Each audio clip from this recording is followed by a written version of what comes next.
Vous avez passé des heures à mémoriser l'alphabet thaï, mais une fois dans la rue, vous êtes incapable de déchiffrer la police moderne sur les menus ou les panneaux, ou alors vous êtes simplement bloqué parce que vous n'arrivez pas à différencier toutes ces lettres qui se ressemblent. À la fin de cette vidéo, vous aurez toutes les astuces pour les reconnaître à tous les coups et enfin débloquer votre lecture.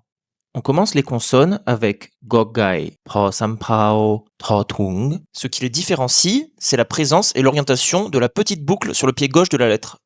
Goggai, de classe moyenne, est facile à retenir car c'est non seulement la première lettre de l'alphabet, mais en plus, le mot poulet est très commun. La deuxième lettre est un P aspiré, de classe basse. Vous pouvez vous en rappeler car c'est la première lettre de l'île de Phuket. Vous pouvez voir dans sa forme une colline avec une vague qui s'enroule à son pied. La troisième, Trotung, est un T aspiré de classe haute.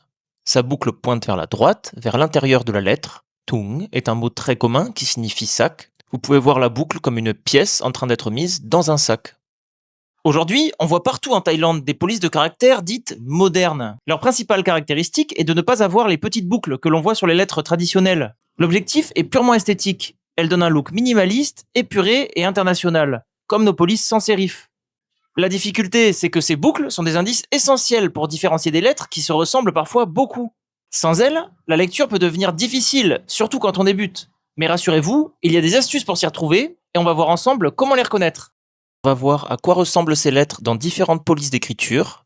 On constate qu'effectivement, les boucles ont disparu dans toutes les polices modernes. Cependant, on peut toujours déterminer la lettre avec certitude en regardant son pied gauche. La boucle est remplacée par un simple empattement. En fait, ces polices modernes fonctionnent sur un principe de minimalisme. Elles ne conservent que le strict minimum d'informations visuelles nécessaires pour reconnaître la lettre. Lorsque la boucle était absolument nécessaire pour différencier deux caractères, alors on va la symboliser par un petit empattement ou une petite encoche là où se trouvait la boucle. On va voir ça avec les lettres suivantes qui se ressemblent beaucoup. D'abord, on va retirer Kro-Kron, qui n'est plus du tout utilisé aujourd'hui. Voyons comment on fait la différence entre Kro-Kwai, un K aspiré de classe basse, et Do-Dek, le D de classe moyenne. Dans la police standard, on regarde le sens de la boucle. Quand la boucle s'enroule dans le sens inverse des aiguilles d'une montre, c'est le K aspiré. Kro. A l'inverse, quand la boucle s'enroule dans le sens des aiguilles d'une montre et du coup dans le même sens que la lettre, c'est le D. Dans certaines polices d'écriture, la boucle de Kokwai aura tendance à s'attacher au milieu du pied, alors que Do-Dek s'enroule forcément par le bas. Si vous voyez une lettre similaire avec une encoche sur le dessus qui fait un peu penser au logo McDonald's, ça sera le T non aspiré de classe moyenne. Ta. Enfin, si vous voyez Kokwai avec un petit trait supplémentaire sur le dessus, il s'agit en fait d'un S de classe haute. On va voir que c'est une caractéristique commune aux 3 S de classe haute en taille. Il ressemble à une autre lettre de l'alphabet à laquelle on rajoute un petit trait. Selon les polices d'écriture, ça va être plus ou moins facile de les différencier. Rappelez-vous que Kokwai s'écrit en 2 temps. On enroule d'abord vers la gauche puis vers la droite, alors que pour Do-Dek, on tourne toujours dans le même sens. On peut voir aussi que dans beaucoup de polices modernes, Do-Dek va ressembler à un simple A en français. Enfin, dans certaines polices d'écriture, elles vont être beaucoup plus dures à différencier. Est-ce que vous l'avez ? Ici, vous pouvez soit regarder le petit empattement qui représente la boucle, il est dans le même sens que la boucle sur la lettre originale, ou vous rappelez que pour le K, on change de sens quand on l'écrit, alors que pour le D, on tourne toujours dans le même sens. Pour de nombreuses lettres, la boucle n'est pas indispensable pour reconnaître la lettre. Dans ce cas, la police moderne la supprime pour épurer le design. C'est le cas pour toutes ces consonnes en forme de U qu'on va apprendre à différencier maintenant. Mais avant, laissez-moi vous épargner Kro-Kruat, qui n'est plus utilisé aujourd'hui. On va analyser d'abord les 6 premières qui ont une forme plus proche. On peut voir que dans beaucoup de polices modernes, le B ressemble simplement à un U majuscule. On le voit très souvent sur les étiquettes car c'est le symbole de la monnaie thaïlandaise, le baht. Le P non aspiré se distingue toujours par son bras droit plus long que son bras gauche. Ce S de classe haute ressemble lui aussi à une autre lettre, le B, avec un petit trait en plus. Le N et le M ressemblent eux au B avec une boucle en bas. La boucle est à droite pour le N et à gauche pour le M. Si on zoome un peu sur ces lettres B, N et M, vous pouvez voir que le N ressemble exactement à un U minuscule dans notre langue. Quant au M, c'est la version miroir. La dernière lettre, Krorakhang, est beaucoup moins fréquente et ressemble à un M à la tête cassée. À votre tour, on va voir si vous arrivez à lire ce mot qui signifie nuage. Le premier symbole est la voyelle E. On voit que la deuxième lettre ressemble à un U français, mais en mode miroir, donc c'est un M. Enfin, la dernière ressemble aussi au M taille, mais avec la tête cassée, c'est donc Krorakrang. On a donc en première consonne un M, puis le son E et enfin un K final, ça donne mais. Bien joué si vous avez trouvé, et on passe à la deuxième partie des lettres en forme de U, celles qui sont plus minces. Dans sa version à boucle, Krokai a le bras droit bien vertical et le haut resserré. Quant à Shang et So, leur bras droit fait une encoche qui vient refermer la lettre, puis ils ont une queue qui peut être plus ou moins longue selon la police. Leur différence est que le S a la tête cassée, ce qui se traduit selon les polices par une encoche ou un empattement supplémentaire à ce niveau. Attention, en écriture manuscrite et dans certaines polices, pour bien le différencier du B, Krokrai s'écrit comme un V, voire carrément une petite boucle en bas. Il est parfois très difficile de différencier Shoshang de Soso. Fiez-vous à l'empattement des autres lettres du texte. Si le vôtre est très différent, c'est probablement un S. En cas de doute, partez sur Shoshang, c'est une lettre beaucoup plus fréquente. À votre tour de lire ce mot. Vous pouvez mettre sur pause si vous voulez prendre votre temps pour réfléchir, sinon voilà la réponse. La première ressemble à un U à l'envers et pour l'écrire on part du milieu de la lettre, c'est forcément Krokwai. Ensuite, le U avec la boucle en bas à droite, pas de doute, c'est Nonu. Comme il n'y a pas de voyelle autour, on utilise un O fermé court et on lit Kron.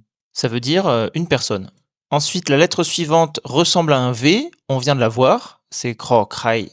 Au-dessus, c'est la marque de voyelle qui indique un A court. Quant à la dernière, qui ressemble à un U majuscule, il s'agit simplement du B. Bobaimai. Comme il y a la fin de la syllabe, il se prononce comme un P final. Ça nous donne le mot krap, conduire. D'où le mot entier kron krap, la personne qui conduit, le conducteur. Maintenant, on va voir toutes les lettres qui ressemblent à un W en français. Il n'y a que 3 sons possibles qu'on détermine en regardant le bras droit de la lettre. S'il est court, la lettre produit un P aspiré. S'il est long, la lettre produit le son F. Enfin, s'il y a une encoche ou une boucle dans le bras droit, ce sera le son L. Mais cette lettre est beaucoup plus rare. Il est facile de se souvenir de la classe de ces lettres. Elles sont soit de classe haute, soit de classe basse. Si la boucle regarde vers la droite, c'est-à-dire vers l'intérieur de la lettre, alors elle sera de classe haute. Sinon, elle sera de classe basse. Quand on regarde ces lettres dans différentes polices d'écriture, on remarque que même en l'absence de boucle, on a toujours un empattement vers la droite pour les consonnes de classe haute. En l'absence d'empattement, considérez que c'est la version de classe basse. Allez, à votre tour. Ce mot représente quelque chose que vous devez faire dès que vous en avez l'occasion. La première consonne ressemble à un W avec le bras droit long, c'est donc un son F. Au-dessus, la voyelle avec la petite bulle sur la droite, c'est le son E. Ensuite, on reconnaît la forme de Gogai, pas d'empattement, c'est donc bien un K final. On a donc le mot fuk. Fuk, ça veut dire s'entraîner, s'exercer.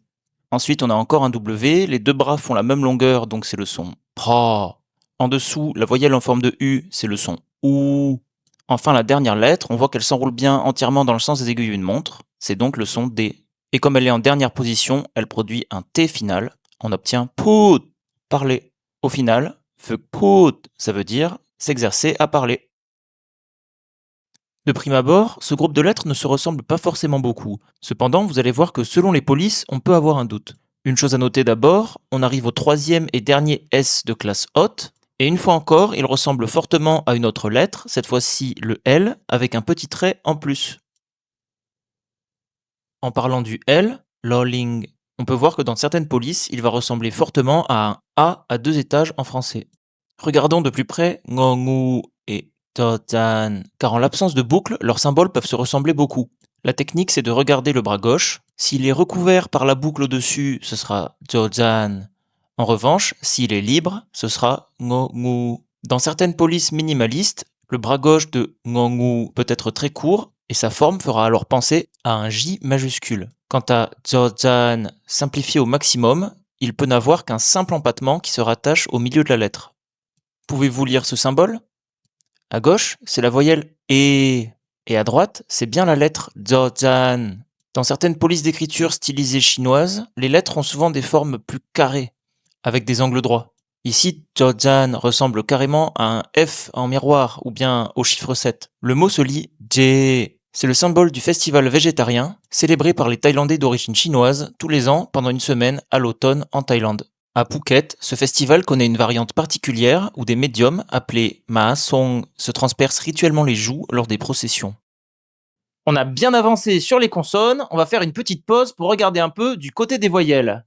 Si vous avez déjà appris au moins une astuce utile dans cette vidéo, alors lâchez-moi un petit like, ça m'aide énormément à faire connaître la chaîne. Allez, on repart.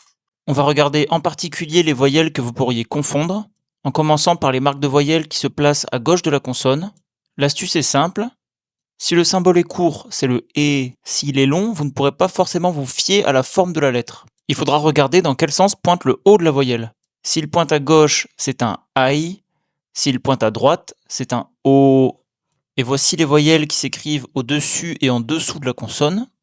Leur forme est aussi un peu différente selon les polices. On va regarder la police la plus minimaliste pour bien comprendre l'ADN de ces voyelles. Déjà, tout ce qui est en forme de demi-lune peut être simplifié par un trait horizontal simple. La boucle du A sera simplifiée par un petit empattement sur la gauche. Et le trait vertical caractéristique du I long sera simplifié par un empattement sur la droite. Le E et E vont conserver leur identité avec la bulle à droite et le double trait. Enfin, le OU et OU peuvent être simplifiés en retirant simplement la boucle. Il est peu probable que vous confondiez le H de classe haute et le T aspiré de classe basse en taille, même si une simple boucle les sépare. Vous allez voir qu'en fait, elles sont très différentes dans les polices modernes. En fait, ce H et ce T aspiré vont ressembler à des lettres différentes de notre alphabet, respectivement un K et un N minuscule. Juste un mot sur la lettre de droite, Tro. Elle est virtuellement obsolète et de toute façon, elle se prononcera comme le Trotahan. Les 4 lettres suivantes ont une forme de boucle. Honokhu. Le H de classe basse a une boucle supplémentaire sur le dessus, parfois juste un trait. Quant à Shing, il a une boucle ou un empattement supplémentaire en bas à droite. En police moderne, on fera facilement la différence entre Wawen et Oang, car l'un ressemble à un C à l'envers et l'autre à un G à l'envers. 2 lettres qui se ressemblent énormément, c'est Rua et Tong. En écriture standard, avec boucle, ça va, parce que Tong est l'une des seules lettres de l'alphabet, avec Gokai, à ne pas avoir de boucle. Cependant, en écriture moderne sans boucle, la différence est moins évidente. Regardez. Ces lettres ressemblent à un S, dont la seule différence est la queue. Pour Tong, elle est plus longue et remonte légèrement. En cas de doute, choisissez Rorua. C'est une lettre extrêmement commune en taille, alors que Tong est plutôt rare. À présent, voyons ces 4 lettres. Elles sont plus longues, on dirait des lettres collées ensemble. Elles sont toutes de classe basse. Les 2 de gauche sont peu fréquentes et les 2 de droite extrêmement rares. Elles sont faciles à repérer. Nonen, qui se prononce N, contient justement l'autre N taille. Nonu. Quant à Yoying, elle a une marque en dessous facilement identifiable. Attention au piège, dans les très rares mots où elle est combinée avec les voyelles OU et OU, elle perd sa marque pour faire de la place à cette voyelle. Dans les polices modernes, comme pour les autres lettres, les boucles sont remplacées par des empattements. Attention à la marque de Yoying, qui est parfois rattachée à la lettre dans certaines polices. Allez, on a presque fini et on va passer vite sur ces 3 lettres vraiment très rares. Ce n'est même pas la peine de faire la différence entre les 2 premières, Doshada et Tapatak, parce que Tapatak ne peut se trouver qu'à la fin des mots, et donc dans tous les cas, ça se prononcera comme un T final. Faites quand même attention à Tan. Le haut de la lettre se dessine assez différemment selon les polices traditionnelles ou modernes, et elle a la même particularité que Yoying. Elle perd le symbole qu'elle porte en dessous pour faire de la place aux voyelles OU et OU. Et on termine par ma lettre préférée, Yoyak. Elle ressemble à un B à l'envers ouvert sur le haut, et vous ne pouvez pas vraiment la confondre avec une autre lettre. Son nom, Yak, est celui d'un géant mythologique, un gardien des monts colossal issu de l'hindouisme et du bouddhisme. Ce sont les statues géantes qui gardent les portes des temples, et que vous avez forcément vues si vous êtes passé par l'aéroport de Bangkok Suvarnabhumi. Bravo d'être arrivé au bout! J'espère que ces astuces vous ont aidé et que vous êtes maintenant plus en confiance pour attaquer les polices modernes. Le défi maintenant, c'est de les lire en situation réelle. Et c'est exactement ce qu'on va faire dans une prochaine vidéo. On va analyser ensemble des panneaux et des menus de restaurants. Si vous voulez faire cet exercice pratique avec moi, alors abonnez-vous pour ne pas rater la vidéo. Et en attendant, si vous galérez aussi avec la prononciation, alors vous pouvez cliquer sur la vidéo qui s'affiche juste là. Merci et à bientôt!